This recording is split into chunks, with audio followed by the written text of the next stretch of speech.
Abayawe,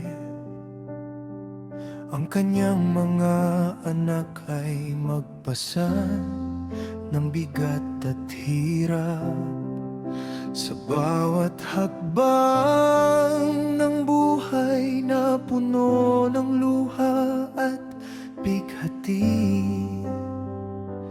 Abayawe, ikaw ang aming takbuhan at sandigan. Kapag ang pasanin ay mabigat na sa aming mga balikat, ikaw, o Abayawe, ang aming kalakasan. Hindi kailanman ninais ni Abayawe na pasanin ang kaniyang mga anak ang bigat ng buhay ng nag-iisa. Hindi kailanman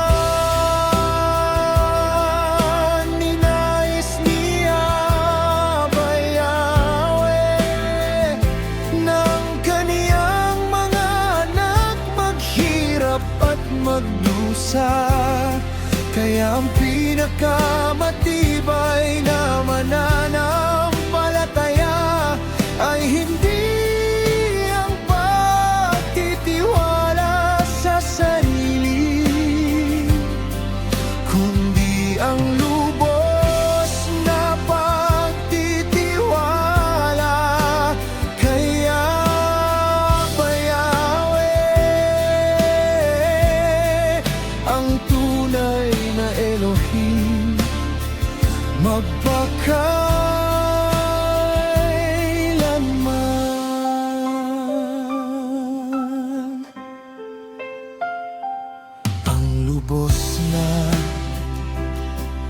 pagtitiwala kay Abayawe ay hindi kahinaan, ito ang lihim ng espiritual na lakas. Aming Yahweh, aming kalakasan, sa iyong presensya kami matatag at malaya. Sa bawat kahinaan ng iyong biyaya ang nanging ibabaw.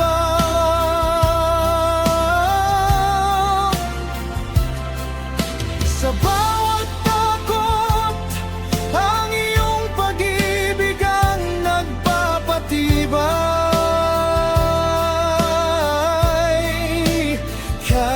Kailanman hindi kami nag-iisa sa aming paglalakbay, sapagkat ikaw, Abayawe, ay laging kasama. Kahit anong hirap ang daan aming tinatahak, pagtitiwala ay hindi mawawala. Sa iyong mga kamay kami ligtas at payapa.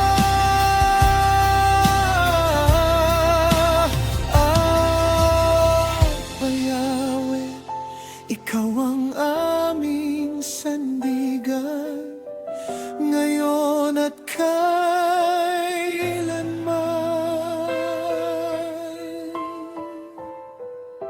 Hindi kailanman ninais ni Abayawe na pasanin ang kaniyang mga anak ang bigat ng buhay ng nag-iisa. Siya'y laging nandyan, kanyang presensya laging kasama kami, lubos na nagtitiwala sa iyo.